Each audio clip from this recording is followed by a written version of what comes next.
दिल्ली में बैठे हैं, उसके पास पैसा है, वो बनी हुई सरकार गिरा देता है, आपका विधायक खरीद लेता है। हम जाल में मछली फंसाते हैं, जाल में फंसते नहीं हैं। में जाएगा, मोदी जी के पास जाएगा तो देखेंगे, डरेंगे कि नहीं, मुकेश सहनी बहुत बड़ा ताकतवर है। 5 पार्टी मिला के 45,000 वोट लाया भाजपा वाला, और हम अकेले 30,000 वोट ला के दिखा दिए कि हम आज वाला 2023 वाला निषाद हैं। नाव पे बैठने से पहले आरक्षण लागू करो, तब नाव पे बैठने देंगे, वरना नाव पे नहीं बैठे। उस बिहार में जहां लालू प्रसाद जी का जन्म हुआ, उड़ती चिड़िया को कैसे हल्दी लगाया जाता है, उस बिहार से हम हैं। बाबा साहब भीमराव अंबेडकर ने हमें एक संविधान बना के दिया, और संविधान में एक ताकत आपको दिया। बाबा साहब ने कहा कि अब राजा का बेटा राजा नहीं बनेगा, अब राज का राजा वही बनेगा जिसके पास वोट। जैसे हमारे लालू प्रसाद यादव जी, मुलायम सिंह यादव जी, बहन मायावती जी, स्वर्गीय रामविलास पासवान जी, मुख्यमंत्री नीतीश जी को धन्यवाद दूंगा कि देश में राज्य में जाति आधारित गणना कराएं, तो दोस्त है वो थोड़े हमारे साथ गद्दारी करेगा। आज भी दिल्ली वाला हैरान है, परेशान है। वो कहता है कि सहनी जी आ जाइए, हमारे साथ आइए, जो गलती हुआ उसको माफ कर कीजिए, हमारे दल में आ जाइए, और 2025 में मुख्यमंत्री बन जाइएगा, मेरे दल में आ जाइए। हमने कहा भाई, हम मलाह का बेटा है, हम जाल में मछली फंसाते हैं, जाल में फंसते नहीं हैं। हम अपना छोटा झोपड़ी में रहेंगे, लेकिन झोपड़ी का बादशाह बने रहेंगे। तुम्हारे महलों में आके हमें गुलामी नहीं करना है, तुम्हारे महलों में आके गुलामी नहीं करना है। इसलिए साथियों, वो हमको गुलाम बनाना चाहता है, और हमने कह दिया भाई, हम आजाद भारत में पैदा हुए हैं, हम संघर्ष करेंगे। लालू प्रसाद यादव जी जैसे, मुलायम सिंह यादव जी जैसे, बहन मायावती जी जैसी, स्वर्गीय पासवान जी जैसे हम संघर्ष करेंगे, लड़ाई लड़ेंगे, और एक न एक दिन कामयाबी हासिल करेंगे। और क्या होगा, हम नहीं होंगे तो हमारे आने वाला पीढ़ी होगा। आज अब अगर आप सपना देखिएगा तब जाके साकार होगा। आज यूपी, बिहार, झारखंड में जाइए, 3 राज्य में जाइए, एक भी निषाद का बेटा कलेक्टर नहीं है। काश अगर हमारे समाज में भी 30-40 साल पहले कोई योद्धा आता और मजबूती से लड़ाई लड़ता और आरक्षण ले लिया रहता, तो दर्जनों निषाद का बेटा कलेक्टर होता, एसडीओ होता, बीडीओ होता, सीओ होता, डॉक्टर होता, इंजीनियर होता। लेकिन नहीं है। इसका दोषी आप हैं, और एक वो दिल्ली वाले, वो दोषी है, और उससे ज्यादा बड़ा दोषी आप है कि आपने लड़ाई नहीं लड़ा।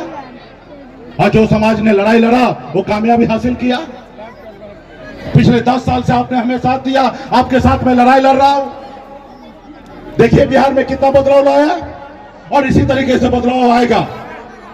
आज जो है, मैं जिस जगह पे भी हूं, मैं अपने दम पे नहीं हूं, आपके दम पे हूं। आज जो इतना बड़ा जन सैलाब देखेगा, मीडिया में जाएगा, मोदी जी के पास जाएगा, तो देखेंगे, डरेंगे कि नहीं, मुकेश सहनी बहुत बड़ा ताकतवर है, ये हरा सकता है। तब वो हमसे पूछता है, आपने देखा ना, सिमरी बख्तियारपुर में अकेले लड़ा, जहां एक तरफ 5 पार्टी 50,000 वोट लाया, मैं अकेले 25,000 वोट ला के दिखा दिया, और चुनाव वो हार गया। आपने देखा बोछा में 5 पार्टी मिला के 45,000 वोट लाया भाजपा वाला, और हम अकेले 30,000 वोट ला के दिखा दिए कि देखो मेरे पास क्या ताकत है। और तब ना वो हमारे पीछे पीछे लगा है कि गलती सलती माफ कीजिए, मेरे साथ आइए, कि उनको पता है कि 24 में अगर मुकेश सहनी साथ नहीं दिया तो बिहार में वो 0 हो जाएगा, 0। और आप सबको तो पता है कि हम लोग केवट महाराज के संतान हैं। हमारे पूर्वज ने भगवान श्री राम को पार लगाया था साथियों, भगवान श्री राम को पार लगाया था। वही नाव हमारे पास है, जो हमारे नाव पे बैठेगा वही दिल्ली में राज करेगा, जो हमारे नाव पे नहीं बैठेगा वो कहीं नहीं रहेगा साथियों, कहीं नहीं रहेगा। और हम पहले वाला नहीं है केवट महाराज कि प्रभु आपको हम पार लगा देते, हमको बाद में पार लगाइएगा, नहीं। हम आज वाला 2023 वाला निषाद हैं। नाव पे बैठने से पहले आरक्षण लागू करो, तब नाव पे बैठने देंगे, वरना नाव पे नहीं बैठने देंगे। इसलिए मजबूती इसके साथ लड़ाई लड़ना है, क्योंकि जो दिल्ली में बैठे हैं उसके पास पैसा है, वो बनी हुई सरकार गिरा देता है, आपका विधायक खरीद लेता है, उनको लगता है कि हमारे पास पैसा है, सब चीज अपनी मुट्ठी में कर लेंगे। तो हम भी मलाह का बेटा है, गंगा माता के संतान है। हम भी बोले भाई हम बिहार में हैं, उस बिहार में जहां लालू प्रसाद जी का जन्म हुआ, उड़ती चिड़िया को कैसे हल्दी लगाया जाता है, उस बिहार से हम हैं। उसको गलत फहमी था कि अरे चुनाव आएगा, निषाद समाज को 500 रुपया बांटेंगे, उनका वोट खरीद लेंगे और फिर हम देश का प्रधानमंत्री बन जाएंगे।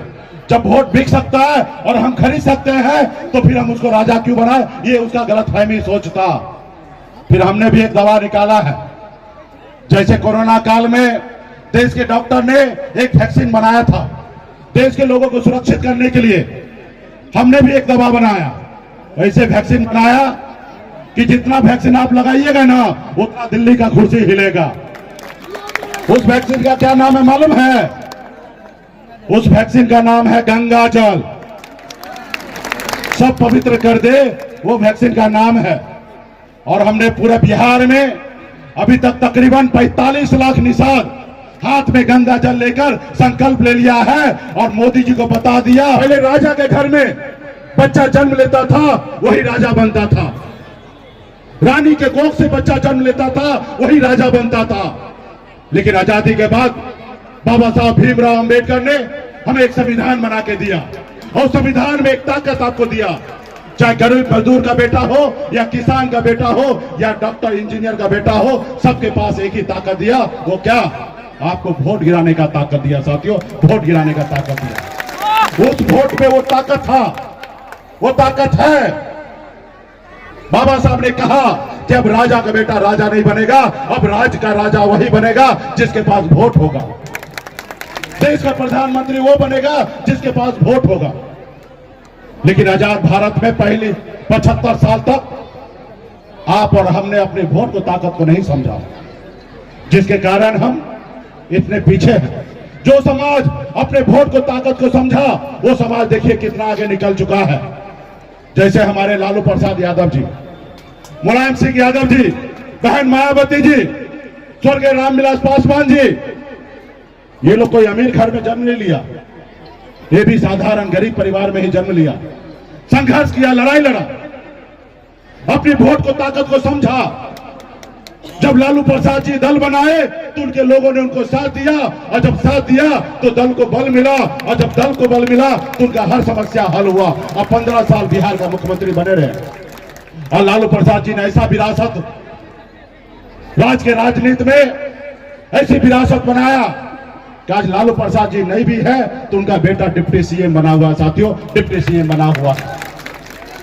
और ये सब पैसे के दम पे नहीं हुआ, ये संघर्ष के दम पे हुआ, ये आपके वोट के दम पे हुआ। आपने देखा, मैं माननीय मुख्यमंत्री नीतीश जी को धन्यवाद दूंगा कि देश में राज्य में जाति आधारित गणना कराए। और आपने देखा होगा कि बिहार में 63% ओबीसी है और 63% में एक नंबर में कोई अगर समाज है तो हमारे यादव भाई है और दूसरे नंबर में कोई है तो निषाद है, 10% संख्या है। आपके पास वोट है, आप संघर्ष कीजिएगा, लड़ाई लड़िएगा तो निषाद का बेटा भी कल बिहार में मुख्यमंत्री बन सकता है। साथियों बिहार में मुख्यमंत्री बन सकता है। जब संघर्ष कीजिएगा तब जाके ऐसा होगा।